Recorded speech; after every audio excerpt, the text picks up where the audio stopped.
I should have known the night would end badly the moment he walked through the door. It wasn't just that he commanded attention, plenty of men tried that in this city, with their expensive suits and rehearsed confidence. No, this was different. This man didn't try. He simply was. The air shifted around him, thick and electric, like the seconds before lightning splits the sky. I was wiping down table 7 when the noise in Russo's bistro died to a murmur. Conversations faltered mid-sentence. Silverware stopped clinking. Even Marco, our head chef who feared nothing and no one, went silent in the kitchen doorway. The man was tall, well over 6 feet, with dark hair swept back in a way that suggested both precision and carelessness. His suit was charcoal gray, perfectly tailored, the kind that whispered wealth without shouting it. But it was his face that made my hands still on the damp cloth. Sharp jaw, dark eyes that seemed to catalog everything in a single sweep, and a mouth set, in a line that suggested he'd forgotten how to smile years ago. Or maybe he'd never learned. 3 men flanked him, all wearing similar dark suits, all radiating the same controlled danger, but none of them mattered. He was the sun, and they were merely satellites trapped in his gravitational pull. Lucia. My manager's voice cracked slightly. Antonio, who once threw out a local councilman for being rude to the staff, was wringing his hands like a nervous child. Table 1. Now. Table 1. The corner booth with the best view of the street. The one we kept reserved for VIPs who never actually came. Until tonight. My heart kicked against my ribs. But I smoothed my apron and crossed the restaurant floor with what I hoped looked like confidence. Years of waitressing had taught me to mask everything. Exhaustion. Frustration, fear. I could do this. I approached the table where he'd settled into the booth like a king claiming a throne. His men stood at attention nearby, their eyes scanning, the restaurant with mechanical precision. "Good evening," I said, proud that my voice came out steady. "Can I start you with something to drink?" He didn't look at me immediately. Instead, he studied the wine list with an expression that suggested he found it vaguely insulting. When his eyes finally lifted to meet mine, I forgot how to breathe. They were dark, almost black, but with flecks of amber that caught the candlelight. Intelligent, calculating, dangerous, and fixed on me with an intensity that made me feel simultaneously exposed and invisible. "Your best bottle of Barolo," he said. His voice was low, textured like smoke and velvet, an accent threaded through it Italian, but refined, educated, old money or old power. Maybe both.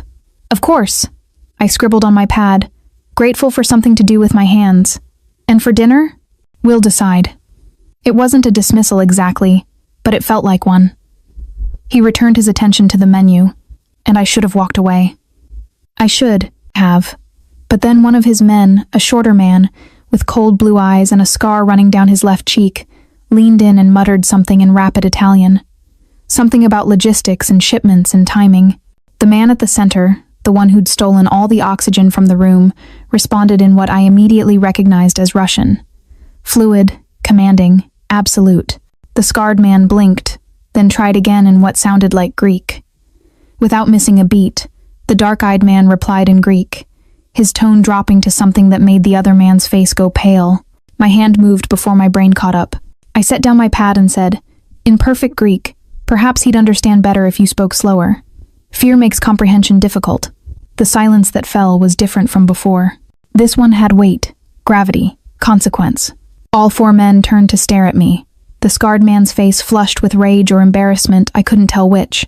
The other 2 guards exchanged glances that promised violence. But him.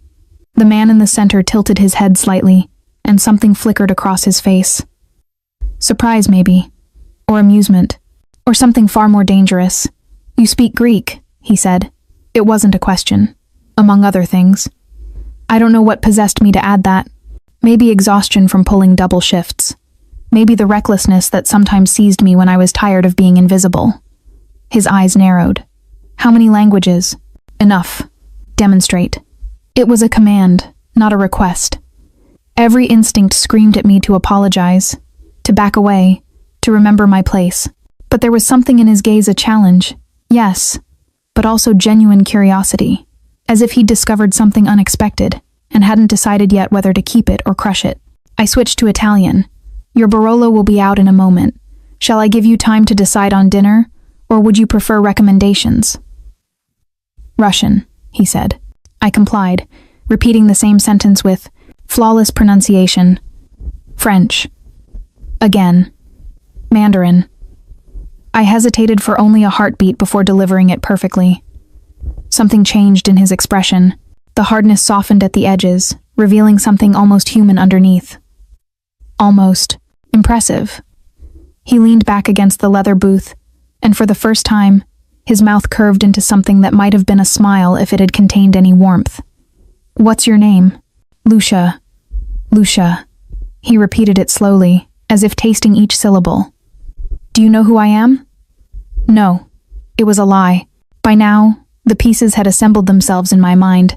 The deference from Antonio, the guards, the multiple languages, the way everyone in the restaurant had stopped breathing. I didn't know his name, but I knew what he was. Power, danger, death in an expensive suit. Good, he said softly. Keep it that way. He dismissed me with a slight gesture, and I walked back to the bar on legs that had forgotten how to be steady. My hands trembled as I poured the Barolo, and I could feel his gaze on me the entire time, heavy, assessing, burning into my spine. When I returned with the wine, he was speaking quietly into his phone in yet another language I couldn't place. He ended the call as I approached. Leave the bottle, he said. I did. As I turned to go, his hand shot out and caught my wrist. Not hard, but firm. Inescapable. I froze. He looked up at me, those dark eyes pinning me in place. You're wasted here, Lucia. Then he released me and returned to his conversation as if nothing had happened. I made it back to the kitchen before my knees gave out. Antonio found me leaning against the prep counter, trying to remember how to breathe normally. Are you insane? He hissed. Do you have any idea who that is? No, I whispered. Who? Antonio's face went gray. Dante Volkov. The Volkov family. He grabbed my shoulders, his fingers digging in hard enough to bruise. Lucia, listen to me very carefully. Whatever happens tonight, you smile, you serve, and you forget everything you heard.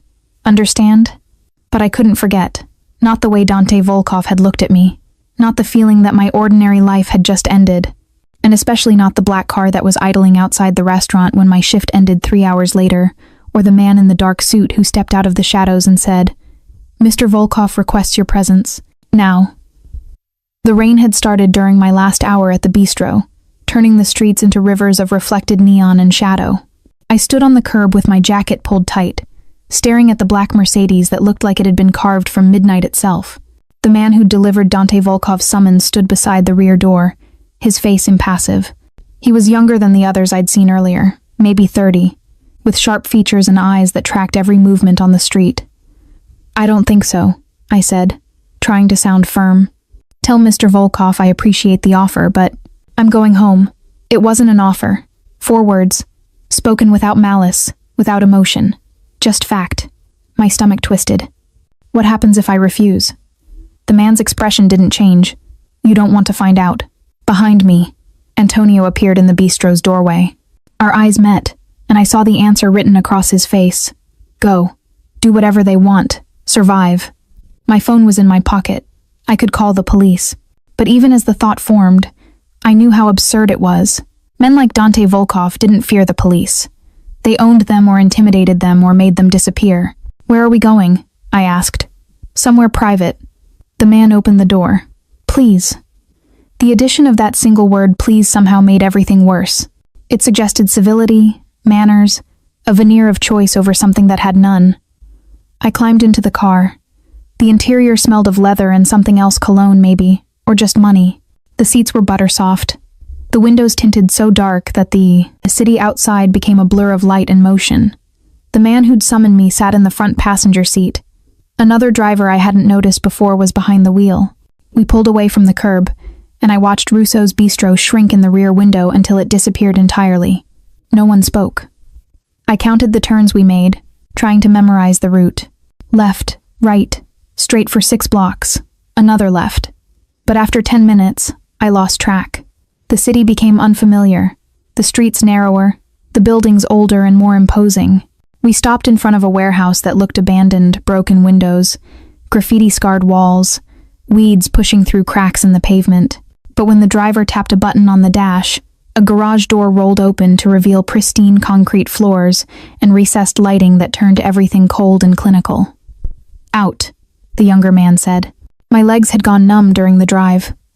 I stumbled getting out of the car, and he caught my elbow with surprising gentleness. "This way." He led me through a steel door, down a hallway that smelled of fresh paint, and into an elevator that descended for what felt like forever. When the doors opened, I stepped into a space that didn't belong in an abandoned warehouse. The room was massive, at least 3,000 square feet, with exposed brick walls, vaulted ceilings, and furniture that looked like it had been lifted from a European palace. Persian rugs covered polished concrete floors. Original artwork hung on the walls. A bar stretched along one side, bottles of liquor arranged like soldiers at attention. And in the center of it all, sitting in a leather chair with a glass of amber liquid in his hand, was Dante Volkov. He'd removed his jacket. His white shirt was unbuttoned at the collar, sleeves rolled to his elbows, revealing forearms marked with scars and what looked like the edge of a tattoo. He looked less polished than he had at the restaurant, more dangerous, like a blade that had been unsheathed. "Lucia." He gestured to the chair across from him. "Sit." I remained standing. "Why am I here?" "Because I asked you to be." "That's not an answer." Something flickered in his eyes, approval. Maybe. "No, it's not." He took a slow sip of his drink, watching me over the rim of the glass. "You speak 7 languages fluently. 8 if we count the Mandarin you tried to hide. You work at a mediocre bistro for minimum wage plus tips. You have a degree in linguistics from Columbia University, but never pursued it professionally. You live alone in a studio apartment in Queens. Your rent is 3 weeks overdue." The blood drained from my face. "How do you—" "I make it my business to know things." He set down his glass with a soft click. "Especially when something interests me. I'm not interested in being your thing." "Good. I don't collect things. I collect assets." He leaned forward, elbows on his knees, and the intensity of his gaze made my pulse stutter. "You have a skill. I need. I'm prepared to pay you extremely well for it." "What kind of skill?" "Translation. Interpretation. Both verbal and written." He gestured vaguely at the air. "I conduct business with people from many countries. I need someone who can move between languages seamlessly, who can catch nuance and subtext, who won't flinch when conversations become difficult." "Difficult," I repeated. "You mean violent?" "Sometimes." At least he was honest. "And if I refuse?" Dante stood, and the room suddenly felt smaller. He crossed the space between us with 3 measured steps, stopping close enough that I could smell his cologne, cedar, and smoke, and something darker. Close enough that I had to tilt my head back to maintain eye contact. "You won't refuse," he said softly. "Why not?" "Because you're drowning, Lucia. Because that apartment you can't afford, that degree you can't use, that life you're living in black and white, I'm offering you color. Danger, yes, but also purpose. Money, protection." His hand came up, and I flinched, but he only tucked a strand of wet hair behind my ear. "And because some part of you, the part that spoke Greek when you should have stayed silent, wants to say yes." My breath caught. He was right, and I hated him for it. I hated him for seeing through me, for knowing that my safe, predictable life felt like slow suffocation, for understanding that some reckless part of me had been waiting for something, anything, to shatter the monotony. "One job," I heard myself say. "I'll do one job, then we're done." Dante smiled.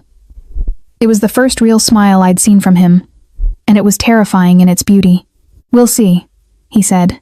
Then he handed me a folder marked with Cyrillic letters I couldn't quite make out in the dim light, and I realized I'd just made a deal with the devil. The folder contained documents that would have sent most people running.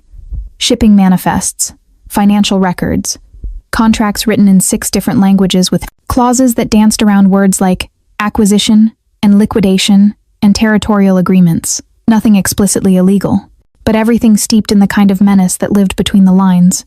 I sat at a table in the corner of Dante's underground fortress, because that's what it was, really, and translated until my eyes burned and my hands cramped. He'd given me a laptop, a notepad, and instructions to be thorough. "Miss nothing," he'd said before disappearing through a door marked private. "Lives depend on accuracy." That was 6 hours ago. Now it was past 3 in the morning, and I'd worked my way through most of the Russian and Italian documents. The Mandarin contracts were next, dense with technical language about shipping routes and delivery schedules that seemed innocent, until you noticed the dates coincided with reported cargo thefts along the eastern seaboard. I was cross-referencing a particularly suspicious clause when Dante returned. He moved silently for such. A large man, appearing at my shoulder without warning. I jumped, nearly knocking over my cold coffee. "Progress?" he asked. Slow. Whoever wrote these knew exactly how to obscure meaning. I pointed to a line in Russian. "This says transfer of organic materials, but the weight classifications don't match any agricultural or medical supplies." And here, I switched to an Italian document. The recipient is listed as a pharmaceutical company that was dissolved 3 years ago. Dante leaned closer, reading over my shoulder. The heat of him was distracting, pulling my focus from the screen to the way his breath stirred my hair. "What do you think it means?" he asked. "I think you're smuggling something. I think these documents are designed to fool customs officials and law enforcement. And I think you already know all of this and are testing whether I'm smart enough to figure it out." Silence stretched between us. Then, quietly, "You're right." I spun in my chair to face him. "About which part?" "All of it." He straightened, putting distance between us, and suddenly I could breathe again. "I needed to know if you'd lie to protect yourself, if you'd pretend ignorance to maintain deniability. And you didn't, which means you're either brave or foolish." His dark eyes assessed me. "I haven't decided which. Maybe both." The corner of his mouth twitched, almost a smile. "Finish the translations. You'll present findings tomorrow night." "Present to who?" "Business associates. Russians, mostly, but also representatives from the Italian families and one very nervous Chinese intermediary." He paused at the door. "Wear something nice. These men appreciate aesthetics." Heat flooded my cheeks. "I'm a translator, not decoration." "You're whatever I need you to be." The words should have been offensive, demeaning, but the way he said them flat, factual, stripped away everything except truth. "The car will pick you up at 7. Don't be late." He left before. I could argue. I stared at the closed door for a long moment, my heart pounding with something that felt dangerously like anticipation. Then I returned to the documents, translating by the blue glow of the laptop screen until dawn crept through the high windows. The next evening, I stood in front of my closet and tried not to panic. "Wear something nice," he'd said, as if I had a wardrobe full of options suitable for meeting with organized crime figures. I owned exactly 2 dresses that weren't from a thrift store. One was black and practical, the kind you wore to funerals and job interviews. The other was dark blue with a fitted bodice, and a skirt that fell to mid-thigh purchased on impulse 2 years ago for a date that never happened. The blue dress it was. I paired it with the only heels I owned that didn't have scuff marks, applied makeup with shaking hands, and twisted my dark hair into a knot that looked intentionally messy, rather than desperately rushed. When I checked my reflection, I barely recognized myself. The knot came at exactly 7. The same young man from last night stood in the hallway. He looked me over once, quickly, then nodded as if I'd passed some invisible inspection. "Ready?" "No." "Yes." This time, the drive took us into the city proper to a district where old money lived behind iron gates and security cameras. We stopped in front of a brownstone that looked historical, the kind with a plaque designating it a landmark. Inside was all dark wood and oil paintings, crystal chandeliers and the smell of expensive cigars. Men in suits filled a drawing room, their conversation stopping as I entered. Dante stood near the fireplace, and when his eyes found me, something in his expression shifted, darkened. He looked at me like I was both problem and solution, threat and treasure. "Gentlemen," he said, his voice cutting through the silence. "This is Lucia. She'll be facilitating our discussion tonight." An older man with silver hair and a revless, cruel mouth spoke in rapid Russian. I translated without hesitation and watched surprise ripple through the room. For the next 2 hours, I became invisible and essential simultaneously. I moved between languages like breathing, catching every nuance, every veiled threat, every moment of tension. The men tested me repeatedly, switching mid-sentence, using obscure dialects, embedding insults in pleasantries. I caught everything, but it was during a heated exchange between Dante and the Chinese intermediary that I heard a single phrase in Mandarin that made my blood run cold. "The girl will be a problem. Kill her when the contracts are signed." My hands clenched in my lap. I didn't look at Dante, didn't let my expression change. But when I translated the man's words, I changed one crucial detail. He suggests maintaining current security protocols through the transition period, I said smoothly. Dante's eyes found mine across the room, and I knew, with absolute certainty, that he'd understood every word of Mandarin. He'd understood, and he was waiting to see if I'd tell the truth. I'd just lied to a room full of killers, and Dante Volkov knew it. The meeting ended an hour later with handshakes and promises that meant nothing and everything. The men filed out into the night, leaving behind the smell of cigars and tension so thick it felt like fog. I remained in my chair, hands folded in my lap, waiting. Dante dismissed his guards with a gesture. They left without question, and suddenly we were alone in the vast drawing room. The fire crackled in the hearth. Outside, rain had started again, tapping against the windows like fingers seeking entry. He poured 2 glasses of vodka, the expensive kind that probably cost more than my monthly rent, and crossed the room to hand me one. "Drink," he said. It wasn't a suggestion. I took the glass. The vodka burned going down, but it steadied my nerves. Dante settled into the chair across from me, his large frame, somehow graceful. He studied me in silence, and I forced myself to meet his gaze even as my heart hammered against my ribs. "You lied," he said finally. "Yes." "Why?" I took another sip of vodka, buying time. "Because he threatened me. Because I didn't think you'd appreciate an international incident during your business meeting. Because you were afraid," Dante interrupted. His voice was soft, almost gentle. "And you thought I wouldn't protect you. I don't know you. I don't know what you'd do. You know enough." He leaned forward, elbows on his knees. "You know I brought you here. That I paid you. That I put you in a room with some of the most dangerous men in this city and expected you to survive it. That doesn't mean you'd choose me over a business deal." Something flickered across his face, anger, maybe, or disappointment. "The Chinese intermediary is named Wei Chen. He works for the Zhao Syndicate out of Shanghai. He's been skimming money from joint operations for the past 6 months, and tonight's meeting was designed to catch him in a lie about territorial distribution." I blinked.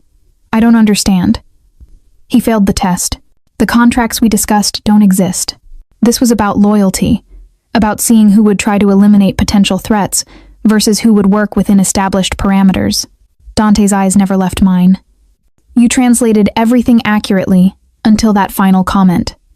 You made a choice in that moment to protect yourself by lying, or to trust that I would protect you if you told the truth."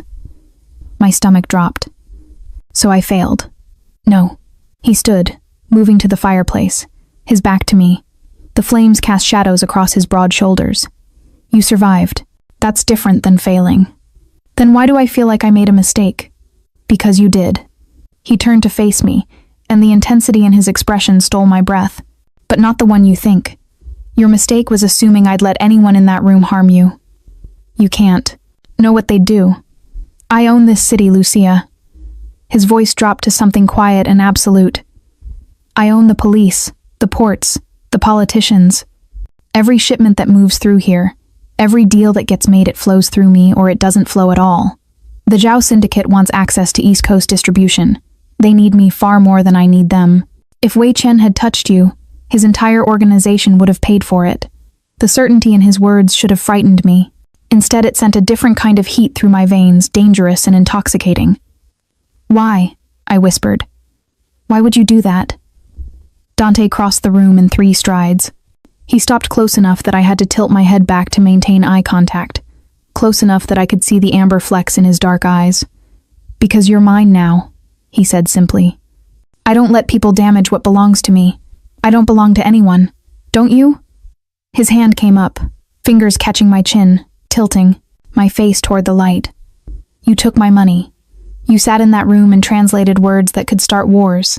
You lied to protect yourself because some part of you already knows the truth." "What truth?"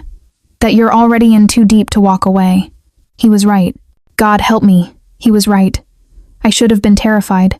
Should have run the moment his hand touched my face. But instead, I found myself leaning into his touch, drawn by the same magnetic pull that had captivated me in the restaurant. "What happens now?" I asked. "Now you decide." His thumb brushed across my lower lip, a touch so light it might have been imagined. "You can leave. I'll pay you for tonight's work, and you'll never see me again. Your life goes back to normal, safe, predictable, small. Or you stay.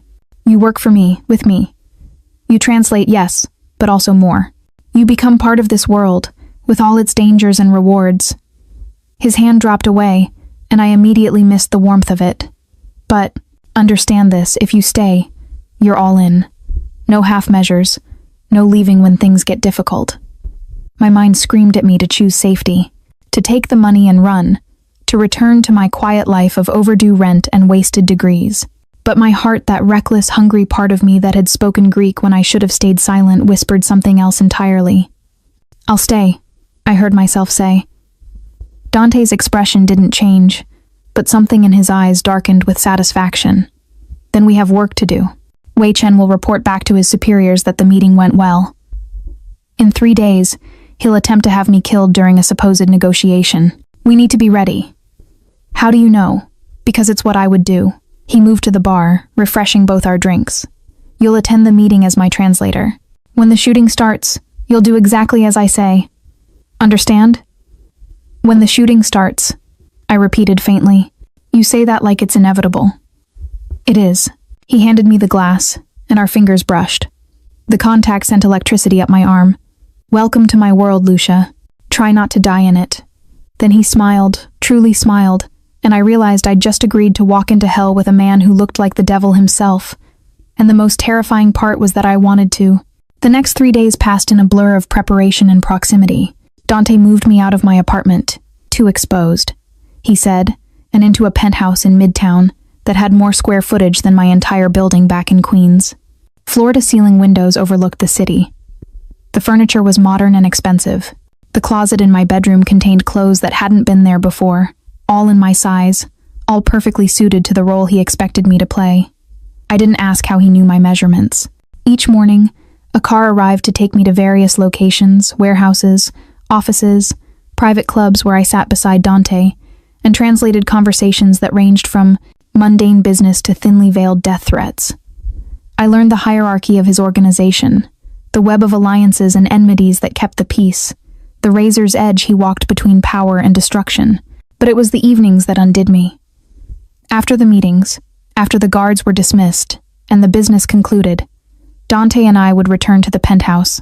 He'd pour drinks, always vodka for him, wine for me, and we'd review the day's intelligence. These debriefings should have been clinical, professional. They never were. You tensed when the Greek shipment was mentioned, Dante said on the second night. We sat on opposite ends of the leather sofa, the city glittering beyond the windows. Why? The numbers don't match the previous manifests. Someone's skimming. Who? Your man Alexei, the one with the scar. I took a sip of wine, gathering courage. He reported 30 containers, but the Greek contact referenced 32. The missing 2 weren't accounted for in any secondary documentation. Dante's jaw tightened. You're certain? Yes. He pulled out his phone, typed something rapidly, then set it aside. Alexei will be handled. What else did you notice? And so it went, night after night. I'd point out inconsistencies, decode subtext, reveal the lies people thought they'd hidden. Dante listened to everything, those dark eyes never leaving my face, absorbing each word like ammunition. But somewhere between the business discussions and the careful way he refilled my glass without asking, something shifted between us. It happened in small moments, his hand at the small of my back as we entered a room, steady and warm. The way he angled his body to shield me when tensions rose during negotiations. How he'd started saying my name more often, as if testing the shape of it in his mouth. And the way I caught myself watching him when he wasn't looking, memorizing the line of his jaw, the way his hands moved with such controlled precision, the rare moments when his expression softened into something almost human. On the third night, everything changed. We'd returned to the penthouse after a particularly tense meeting with suppliers from Moscow. Dante was frustrated. I could see it in the rigid set of his shoulders, the way his hands clenched and unclenched. They're going to betray you, I said quietly. The Petrov brothers. I heard them speaking before the meeting. They think you're distracted, that your attention is divided. Dante turned from the window where he'd been staring at the city. Distracted by what? By me. The admission hung in the air between us. Are they right? He asked. My heart stuttered. I don't know. Are you? He crossed the room slowly, deliberately. Each step felt like a countdown to something inevitable. When he stopped in front of me, close enough that I could feel the heat radiating from him, I forgot how to breathe. "Yes," he said simply. "I am distracted by the way you bite your lip when you're translating something difficult. By your voice, switching between languages like music. By the fact that you see things no one else sees, including things about me I thought I'd hidden." His hand came up, fingers threading through my hair. The touch was gentle, almost reverent, so at odds with the violence I knew he was capable of. "I shouldn't want this," he continued, his voice dropping to a rough whisper. "You're my translator, my asset. Wanting you is a complication I can't afford." "Then don't want me," I said, but the words came out breathless, unconvincing. Too late. His thumb traced my cheekbone, and I shivered. "I've wanted you since you spoke Greek in my face, like you had nothing to fear. Since you sat in that meeting and lied to protect yourself because you didn't yet know I'd burn the world before I let anyone hurt you. Dante, tell me to stop." His forehead dropped to rest, against mine, and the intimacy of it nearly broke me. "Tell me you don't feel this too, and I'll walk away. I'll keep you safe, use your skills, and never touch you again." I should have told him to stop, should have maintained the professional distance that was the only thing keeping me sane in this insane world. Instead, I closed the distance between us and kissed him. It wasn't gentle. There was nothing soft or careful about the way his mouth claimed mine, the way his hands pulled me against him, the way I fisted my fingers in his shirt and held on like he was gravity and I was falling. He tasted like vodka and danger and something uniquely him, dark and addictive. The kiss deepened, turning desperate, months of tension compressed into a single moment of surrender. When we finally broke apart, both breathing hard, his eyes were black with desire. "This changes everything," he said. "I know. The meeting tomorrow, it's going to be dangerous. More dangerous than anything you've seen. If you want out, tell me now." I thought about my old life, that safe, predictable existence that had felt like slow suffocation. I thought about the woman I'd been 3 days ago, invisible and forgotten, and I thought about the way Dante looked at me like I was powerful, essential, seen. "I'm not going anywhere," I said. He kissed me again, softer this time, like a promise or a prayer. "Then tomorrow," he said against my lips, "we end the threat, together." I spent that night in his arms, wrapped in expensive sheets, learning the landscape of scars that told stories he'd never spoken aloud. And when dawn came through those floor-to-ceiling windows, I understood that I'd crossed a line I could never uncross. I'd fallen for the monster. And God help me, I didn't want to climb back out. The warehouse on the edge of the harbor looked abandoned, rust-streaked walls, broken windows, the smell of salt and decay. But inside, Dante's men had transformed a section into something resembling a conference room. Folding table, metal chairs, harsh fluorescent lighting that turned everyone's skin pale and sickly. I sat beside Dante, my hands folded on the table to hide their trembling. He dressed me in black that morning: slacks, a silk blouse, flat shoes I could run in if necessary. His own suit was dark, tailored, with a shoulder holster visible when he moved. 8 men filed into the room. I recognized Wei Chen immediately, his expression carefully neutral. The Petrov brothers, Victor and Anatoly, looked smug, confident. The others were enforcers, muscle, men paid to follow orders without question. "Gentlemen," Dante said. His voice was calm, almost bored. "Thank you for coming." Victor Petrov responded in Russian, something about efficiency and mutual benefit. I translated automatically, my mind splitting into 2 tracks, the professional translator performing her role, and the woman who'd spent last night in Dante's arms, hyper-aware of the gun on his hip and the tension coiling through his body. The negotiations began. Shipping routes, payment, schedules, territorial boundaries. Everything proceeded normally for exactly 17 minutes. Then Wei Chen's phone buzzed. It was subtle, just a quick glance at the screen, a slight nod, but I saw Dante's hand move incrementally closer to his weapon, saw the way his jaw tightened. "Mr. Chen has a question about the Panama routes," I said in English, though Chen hadn't spoken. "He wants to know why the costs increased by 30%. Dante's eyes flicked to me, understanding immediately. I'd just given him the signal something was wrong. Be ready. "The Panama routes," Dante started. The door exploded inward. 6 men in tactical gear poured through, automatic weapons raised. I didn't breathe. Dante's hand clamped on my wrist and yanked me down as bullets tore through the space where my head had been. The table flipped, becoming a barrier. The fluorescent lights shattered, plunging everything into strobing darkness punctuated by muzzle flashes. Dante returned, fire with cold precision, each shot finding its target. His men materialized from positions I hadn't known they occupied behind crates, in shadows, one dropping from the rafters like something from a nightmare. It was chaos and choreography, violence so practiced it looked like dance. Someone grabbed my ankle. I kicked hard, connected with flesh, heard a grunt of pain. Hands reached for me in the darkness, and then Dante was there, pulling me behind him, his body a wall between me and the gunfire. "Stay down," he growled. "The Petrovs," I gasped. "They're escaping." But Dante was already moving. He handed me a gun when he had time to grab a second weapon, and his eyes locked on mine for one crystalline second. "If anyone who isn't my man comes through that door," he said, "you shoot them. Understand?" I nodded, hands shaking around the unfamiliar weight of the weapon. Then he was gone, disappearing into the smoke and chaos. The gunfire intensified, moved away, became muffled by distance and walls. I crouched behind the overturned table, the gun raised, trying to remember everything I'd ever seen in movies about how to hold a weapon. Footsteps approached. I tightened my finger on the trigger, my heart a drum against my ribs. A figure emerged from the smoke. Wei Chen, his face bleeding, his expensive suit torn. He saw me and smiled, and there was nothing human in that expression. "The girl," he said in Mandarin.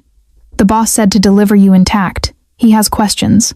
He moved toward me, and I did what Dante had told me to do. I pulled the trigger. The recoil nearly broke my wrist. The sound was impossibly loud, echoing in my skull. Wei Chen staggered backward, surprise blooming across his face, alongside the red stain spreading across his chest. He dropped. I stared at the gun in my hands, at the body on the floor, at the proof of what I'd just done. I'd killed someone. The thought kept repeating, looping, unable to find purchase in my mind. I'd killed someone. I'd ended a life. Lucia. Dante's voice cut through the shock. He appeared out of the smoke like something conjured, blood on his face, not his. I realized with dizzy relief, and his weapon still raised. He saw Wei Chen's body, saw the gun in my trembling hands. Then he pulled me to my feet and crushed me against his chest. "You're alive," he said into my hair. "You're alive. You followed orders. You're alive." I couldn't respond, couldn't form words. I just held on to him while my mind tried to process what had happened. Around us, the warehouse had gone quiet. Bodies littered the floor, some in tactical gear, some in suits. Dante's men were checking them systematically, ensuring none would rise again. "The Petrovs?" I managed. "Dead. Both of them." Dante pulled back enough to look at my face, his hands framing my cheeks. This was an attempted coup. Chen sold information to the Zhao Syndicate. The Petrovs saw an opportunity to seize territory. They planned to kill me and pin it on foreign actors. "How did you know?" "Because I'm not the trusting type." His thumb brushed away a tear I hadn't realized I'd shed. "And because you saw what I couldn't. Your warning gave me the seconds I needed." The full weight of it hit me then. If I hadn't noticed Chen's phone, hadn't given Dante that signal, he'd be dead. We'd both be dead. "I killed him," I whispered. "I know. I killed someone, Dante. I know." He kissed my forehead, gentle despite the violence still painted across his face. "And I'm sorry you had to. But you survived. We survived." Sirens wailed in the distance, his people, arriving to clean up the scene.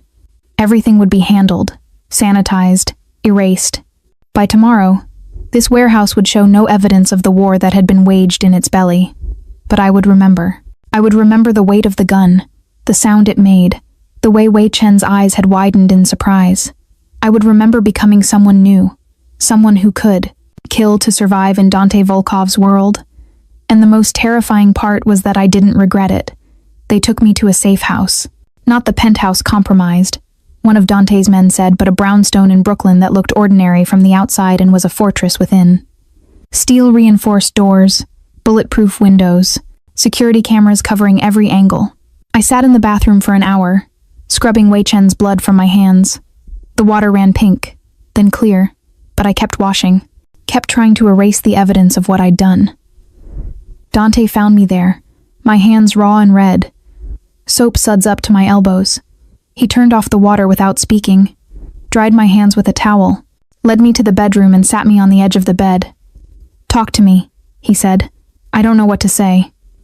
My voice sounded strange, distant, belonging to someone else. "I killed him. I looked him in the eyes and I pulled the trigger and I watched him die." "Yes. That's it? Just yes? What do you want me to say?" Dante knelt in front of me, his large frame somehow making the gesture look natural rather than subservient. "That it gets easier? It doesn't. That you'll forget? You won't. That you had no choice?" He caught my chin, forcing me to meet his eyes. "You had every choice, Lucia. You could have let him take you, could have frozen, could have died rather than taking a life. But I didn't. No, you survived." His thumb traced my jaw. His thumb traced my jaw. "You did what needed to be done, and I'm sorry you had to, but I'm not sorry you're alive." Tears burned behind my eyes. "What does that make me? Strong?" He said it with such certainty that I almost believed him. "Adaptable, a survivor." A pause. Mine. That last word settled into my chest like an anchor. "I don't know if I can do this," I whispered. "This world, this life. I'm a translator, Dante. I was supposed to make travel brochures or work for the UN, not shoot people in warehouses." "I know. Then let me go. Pay me what you owe me and let me disappear. I'll move to another city, change my name." "No." The single word was absolute. "You don't get to decide." "Yes, I do." He stood, pulling me with him, his hands firm on my shoulders. "You think you can just walk away? Go back to your ordinary life and forget this happened?" "They saw you, Lucia. Chen's organization, the remnants of the Petrovs' network, anyone who had stake in today's coup attempt. They know you exist, know you're connected to me, know you killed Wei Chen." Horror flooded through me. "So I'm a target. You've been a target since the moment you spoke in that restaurant." His expression was hard, uncompromising. "The only difference now is that you've proven you can defend yourself, by becoming a killer, by refusing to be a victim." He pulled me closer, and despite everything, I didn't resist. "You want to hate yourself for what you did today. I understand that. But understand this in my world. Hesitation equals death. You acted on instinct, and that instinct saved your life. I won't apologize for being grateful for that. Even though it means I'm trapped here? Trapped with you? Yes. No hesitation, no softening of his features. Even though I should have been angry, should have fought, screamed, demanded my freedom. But standing there in his arms, feeling the steady beat of his heart against my cheek, I realized something terrible and true. I didn't want to leave. God help me. I wanted to stay. Not because I had no choice, but because some part of me had been waiting my whole life to feel this necessary, this seen, this alive. "What happens now?" I asked. "Now we consolidate power. The coup attempt showed weakness in my organization traitors, gaps in security. I need to remind everyone why I'm in charge." His hand slid into my hair, tilting my face up. "And you need to decide if you can live with what you've become." "What have I become?" "Powerful." He kissed me then, and it was different from before, less desperate, more claiming, dangerous. Another kiss, deeper, mine. That word again, mine. Possessive and absolute, and somehow the only thing that made sense in this new reality I'd stumbled into. I kissed him back, pouring all my fear and confusion and desperate need into the connection. His hands tightened on me, and when we broke apart, both breathing hard, his eyes were dark with something beyond desire. "Tell me you'll stay," he said. "Tell me you won't try to run." I thought about my old life, the safe, small existence I'd been so ready to escape. I thought about the woman who'd served drinks and dreamed of more. And I thought about the woman I'd become, the one who could translate death threats and pull triggers, and survive in a world built on violence and power. "I'll stay," I whispered, "but not because I'm trapped." "Then why?" "Because when I'm with you, I don't feel invisible anymore." The truth tasted like blood and freedom on my tongue. "Because you see me really? See me and you're not afraid of what you find." Something shifted in his expression, softened. For just a moment, the ruthless Mafia boss disappeared, And I saw the man beneath, lonely, burdened, hungry for connection he'd denied himself for too long. "Lucia," he said, "my name a prayer and a curse. You have no idea what you've done to me. Then show me." He did. And somewhere between the darkness outside and the heat of his touch, I stopped mourning the person I'd been and started accepting the person I was becoming. Someone who could love a monster. Someone who might be becoming one herself. The war came 3 days later. Not with warnings or negotiations, but with fire and blood in the night. I woke to the sound of glass shattering. Dante was already moving, weapon in hand, his body coiled with lethal grace. He moved to the window, assessed the street below, and cursed in Russian. "How many?" I asked, my voice surprisingly steady. "Too many." He tossed me a vest, bulletproof, heavy with promise. "Put this on. Stay low. Follow my exact instructions. Dante." No arguments. Not now. He pulled on his own vest, checked his weapon with practiced efficiency. "The Zhao Syndicate. They're calling in markers, uniting the smaller families against me. This is retaliation for Chen's death." The weight of that settled over me like a shroud. Because I killed him. Because he failed to kill me. Dante grabbed my face between his hands, forcing me to focus. "This isn't your fault. This was always coming. You just accelerated the timeline." Gunfire erupted from downstairs. Shouts in Mandarin and Russian in languages I couldn't immediately identify. The sound of Dante's guards returning fire, the heavy thud of bodies hitting floors. "We have 3 minutes before they breach this level," Dante said. "There's a safe room. I'm not hiding while you fight, Lucia. No." I grabbed the spare weapon he'd taught me to use over the past 3 days. "I'm not letting you die because you're trying to protect me. We survived this together or not at all." For one long moment, he stared at me.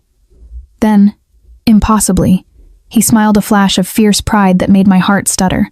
"Together," he agreed. The door exploded inward. What followed was nightmare and choreography. Dante moved like violence incarnate, each shot precise, each movement economical. I stayed at his back, covering angles he couldn't see, my fear transforming into cold focus. I'd never felt more alive. We fought our way through the house, collecting his surviving men, only 5 of the original dozen. The losses showed on Dante's face, tightening his jaw, darkening his eyes. These weren't just employees to him. They were family, chosen and earned. We reached the garage. 3 armored vehicles waited, engines already running, contingency plans activated automatically when the attack began. "Move!" Dante shoved me toward the nearest vehicle. That's when I saw him, a man in tactical gear, emerging from behind a support column. His weapon was raised, aimed directly at Dante's back. I didn't think. I dove, throwing myself between Dante and the bullet. The impact was catastrophic. Pain exploded through my shoulder, white-hot and all-consuming. I felt my body hit the concrete, felt Dante catch me before I could crack my head, felt the warm spread of blood soaking through my clothes. "No." Dante's voice broke on the word. "No, Lucia. No." The tactical man crumpled one of Dante's guards had taken him out, but the damage was done. "Get her in the car," Dante roared. "Now!" Someone lifted me. The world tilted and blurred. I heard gunfire, heard screaming, heard Dante's voice giving orders in that cold, commanding tone that meant people would die tonight. The vehicle moved. Dante's hands pressed against my shoulder, trying to stop the bleeding. His face was above mine, pale, terrified, an expression I'd never thought to see on him. "Stay with me," he commanded. "Lucia, look at me. Stay with me." "Dramatic," I managed. Blood filled my mouth. "You're being dramatic. Don't you dare die." His voice shook. "Don't you dare leave me." Not planning on it. The world was fading at the edges, darkness creeping in. I fought against it, clinging to consciousness with everything I had. "Why?" Dante's voice cracked. "Why did you do that?" "Because," I coughed, tasted copper. "Because you're mine too." His expression shattered. Then everything went black. Dante's point of view. She was dying in his arms, and Dante Volkov, who'd killed his first man at 15, who'd built an empire on blood and ruthlessness, who'd never feared anything in his entire life, was terrified. "Faster!" he roared at the driver. The private hospital was 12 minutes away. 12 minutes of watching Lucia's face go pale, feeling her blood soak through his clothes, listening to her breathing become shallow and irregular. He'd dealt with injuries before. Bullet wounds were common in his business. But this was different. This was Lucia, the woman who'd walked into his life with fire in her eyes and languages on her tongue, who'd seen the monster he was and chosen him anyway. The woman who'd just taken a bullet meant for him. "Don't you dare," he whispered against her hair. "Don't you dare be noble, Solnishko. I need you angry and alive and arguing with me. I need you." His voice broke. In 34 years, Dante had never needed anyone. Need was weakness. Need was vulnerability. Need got you killed. But Lucia had changed everything. She'd made him laugh, made him feel human, made him imagine a future beyond power and territory and endless war. And now she was dying because of him. "We're here," the driver announced. Dante was moving before the vehicle stopped, cradling Lucia against his chest, shouting for doctors.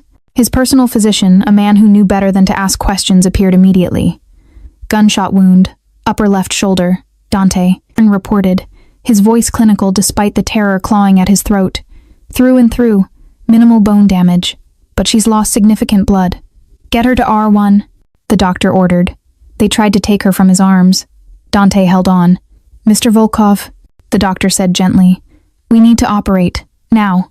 Dante looked down at Lucia's pale face, at the blood that had already soaked through the pressure bandage. His hands were shaking. Dante Volkov's hands never shook. He laid her on the gurney with infinite care, like she was something precious and breakable. Because she was. She was. "Save her," he said to the doctor. It wasn't a request. "We'll do everything." "No." Dante grabbed the man's wrist, his grip iron. "Save her. Whatever it takes. Whatever it costs. There is no option where she doesn't survive. Am I clear?" The doctor paled but nodded. They wheeled her away, and Dante stood in the hallway with blood drying on his hands, violence still singing in his veins, and fear real, gut-wrenching fear eating him alive. His phone buzzed. Updates from his men. The attack had been repelled. Casualties on both sides. The Zhao Syndicate's local operations would need to be destroyed completely. War, then. Total war. Dante made the calls with mechanical efficiency. Ordered strikes, authorized expenditures, set in motion the machinery that would erase his enemies from existence. But through it all, one thought repeated in his mind like a prayer. Let her live. Let her live. Let her live. Because if Lucia died, if he lost the only real thing he'd ever had, then Dante would burn the entire world to ash. And he'd start with himself. I woke to white walls and the smell of antiseptic. Pain radiated through my left shoulder, deep, throbbing, but manageable. An IV fed clear liquid into my arm. Monitors beeped steadily beside the bed. And Dante sat in a chair beside me, elbows on his knees, head bowed. He'd changed clothes, but dried blood still stained his hands. He looked like he hadn't slept, like he'd aged years in what my foggy mind suggested had been hours. "You look terrible," I said. My voice came out hoarse. His head snapped up. For one crystalline second, his carefully controlled expression shattered, revealing raw relief and something that looked dangerously close to anguish. "You're awake." He stood, crossed to the bed, his hand finding mine with desperate gentleness. "The doctors said they weren't sure you lost so much blood." "I'm fine." I squeezed his fingers weakly. "Apparently I'm harder to kill than expected." "This isn't funny, Lucia." His voice was tight, controlled, but I could hear the fury beneath it. "You threw yourself in front of a bullet. You could have died. But I didn't. This time." He pulled away, pacing to the window, his shoulders rigid. "What happens next time?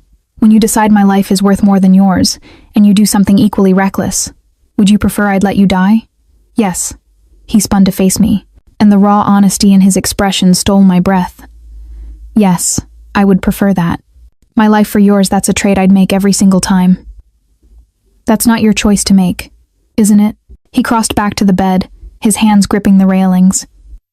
"I brought you into this world. I made you a target. Every danger you face exists because of me. I chose this," I said. "I chose you. Stop trying to take that away from me." "Why?" The word was torn from him. "Why choose this? Why choose me?" "Because you make me feel alive." I reached for his hand with my good arm, pulling him closer. Because you see me, really see me, and you're not afraid. Because when I'm with you, I stop being invisible. You were never invisible, Solnishko. The endearment little son fell from his lips like a confession. You were a goddamn supernova waiting to explode, and I was selfish enough to light the match. Then we're both selfish. I tugged him down until he sat on the edge of the bed. Because I don't want to go back. I don't want safe and invisible and small. I want this you, this life, even with all its danger. You almost died, but I didn't. We didn't. I touched his face, feeling the tension in his jaw. We survived, Dante. Together. Something in him broke. He leaned forward, pressing his forehead against mine, and when he spoke, his voice was raw. I can't lose you, he whispered. I've lost everyone I've ever cared about, my parents, my brother, every person who got too close. I can't. His voice cracked. I can't survive losing you too. My heart clenched. Tell me, I said softly. Tell me what happened. For a long moment I didn't think he would. Then, slowly, the story emerged. A family destroyed by rival factions when Dante was 16. His parents executed.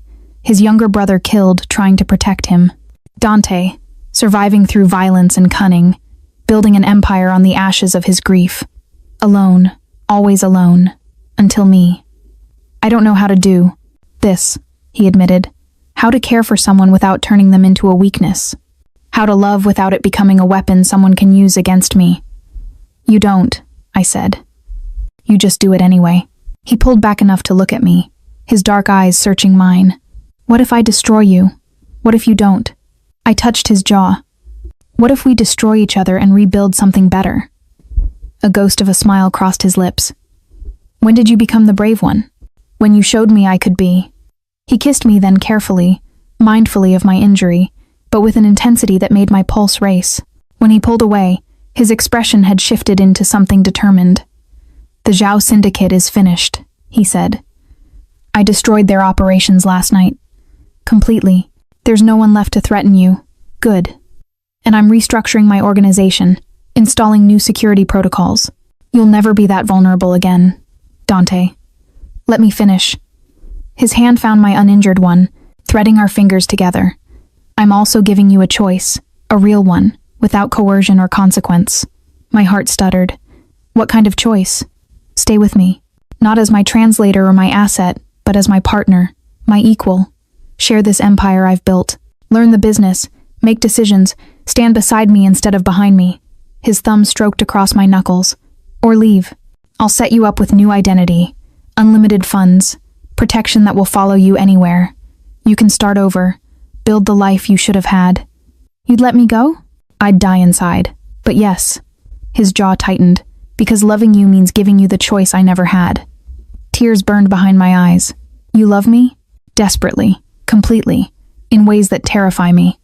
He raised my hand to his lips, kissing my knuckles. I love you enough to let you go if that's what you need. I thought about safety, about starting over, about the ordinary life I'd once imagined. And I thought about this man damaged and dangerous, and offering me his entire world. I choose you, I said. I choose this life, this darkness, all of it. Not because I have to, but because I want to. Relief crashed across his face. You're certain? Completely. I pulled him closer, ignoring the protest from my shoulder. I love you, Dante Volkov. Your darkness doesn't scare me. It matches my own. He kissed me again, deeper this time, a claiming and a promise and a surrender all at once. When we finally broke apart, both breathing hard, he rested his forehead against mine. No more secrets, he said. No more protecting you from the truth. If you're in this, you're all in. Show me everything. It won't be easy. Good, I said. I was never interested in easy. His smile was fierce and full of dark promise. Then welcome to the Empire, Solnishko. Let's burn it all down and rebuild it together. And lying there in that hospital bed, my shoulders screaming and my heart soaring, I realized I'd never been more certain of anything in my life. I'd found my place, not in safety, but in chaos. Not in light, but in beautiful, terrible darkness. With the monster who'd become my salvation. 3 months later, I stood in the penthouse wearing a dress that cost more than my old apartment's yearly rent. looking out over a city that now felt like mine. Ours. The recovery had been brutal physical therapy for my shoulder, intensive training in everything from weapons handling to organizational hierarchy. Dante had kept his promise. He'd shown me everything. The legitimate businesses that fronted the empire, the shadow operations that kept money flowing, the delicate balance of alliances and threats that maintained peace.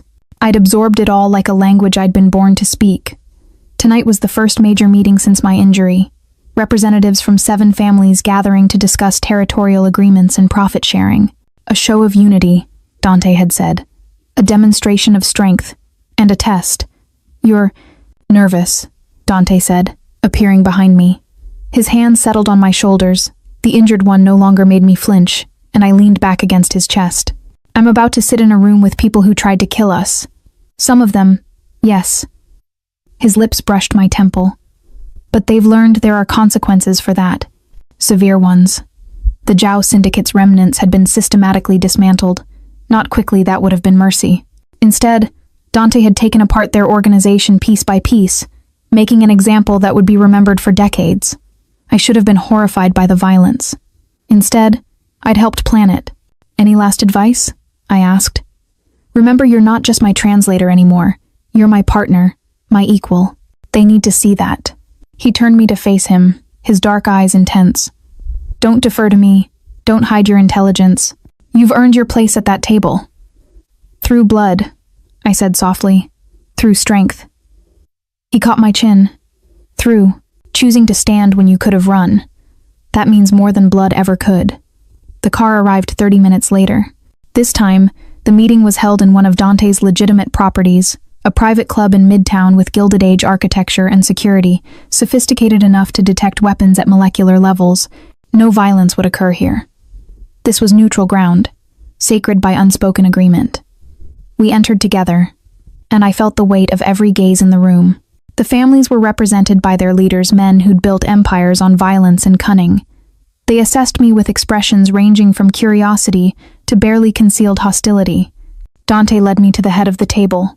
Instead of sitting beside him, I took the chair at his right hand, the position of second in command. A statement. Gentlemen, Dante said, most of you know Lucia. For those who don't, she's not here as my translator. She's here as my partner. What she says carries the same weight as my words. Understood? Silence. Then, slowly, nods around the table. The meeting began. It was 3 hours of negotiation, posturing, and carefully coded threats. But something had changed since the last gathering. The men at this table had seen what happened to those who challenged Dante. They'd watched the Zhao Syndicate's destruction, seen the fate of the Petrov brothers. They weren't allies, exactly. But they were cautious, respectful. And when I spoke offering alternative solutions to distribution conflicts, pointing out inefficiencies in proposed routes, translating subtext that others had missed, they listened.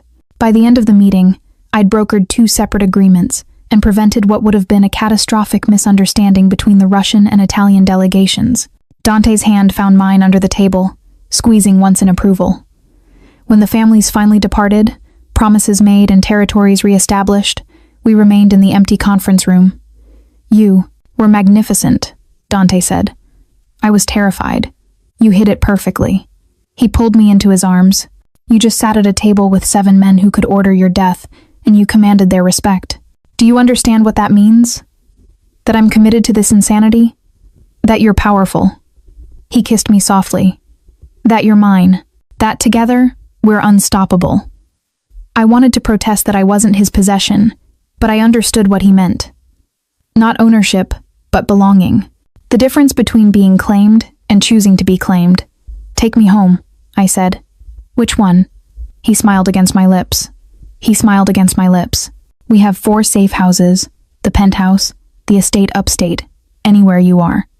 The penthouse was dark when we arrived, city lights spilling through the floor-to-ceiling windows.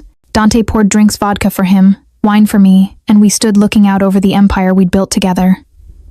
Do you ever regret it? I asked. Bringing me into this? Every time you're in. Danger. Every time I see the scars you've earned because of me. His arm wrapped around my waist, but I'm too selfish to wish you'd stayed away. Good. Because I'm too stubborn to have listened if you'd told me to leave. I turned in his arms. This life, it's not what I imagined, but it's mine. Ours. And I wouldn't trade it for anything. Not even safety? Safety is boring. I kissed him, tasting vodka and possession and home. I'd rather have you. He carried me to the bedroom, and in the darkness, we found each other again. Not with the desperate urgency of early days, but with the deep certainty of partnership. His hands knew my body now, every scar, every sensitive place, every way to make me gasp his name like a prayer. Afterwards, lying tangled in expensive sheets, his fingers tracing patterns on my spine, I felt something I'd never expected to find in this world of violence and darkness. Peace. I love you, Dante said into the silence. In case I forget to say it, tomorrow. You won't forget. I pressed a kiss to his chest, right over his heart. You're too controlling for that. His laugh was low, genuine. True. I love you too, I said. My monster, my empire, my choice. Always, always. Outside, the city glittered like scattered diamonds, full of danger and opportunity and all the darkness that lived in the spaces between light. But here, in this moment, I was home. Not in safety, but in certainty. Not in innocence, but in power. I'd walked into Dante Volkov's world as a waitress with too many languages and too few options. I'd emerged as something else entirely, partner, equal, someone who could navigate darkness without losing herself. The girl I'd been would have been terrified of the woman I'd become. But the woman I'd become? She was exactly who I was meant to be, and she was done apologizing for it. Epilogue. 6 months later, the bistro where it all started burned to the ground. Accidental, the fire marshal's report said. Faulty wiring, but I knew better. Antonio had called me 3 days before, panic in his voice, saying men had been asking about me. Dangerous men with questions and cash. So Dante had eliminated the problem. Not with violence that would have drawn attention. Just a carefully timed electrical failure in a building that was probably overdue for demolition anyway. The insurance payout set Antonio up nicely in Florida, far from any danger. You're getting ruthless, I told Dante that night. I learned from the best. He pulled me onto his lap, and I pretended to resist for all of 3 seconds. Besides, that building held too many memories of when you were someone else's. I was never anyone's but my own. Keep telling yourself that, Solnishko. His lips found the curve of my neck. We both know the truth. I did. I was his, just as he was mine. We'd built an empire on ash and blood and languages whispered in the dark. We'd survived assassination attempts and betrayals and the weight of loving someone you'd kill for.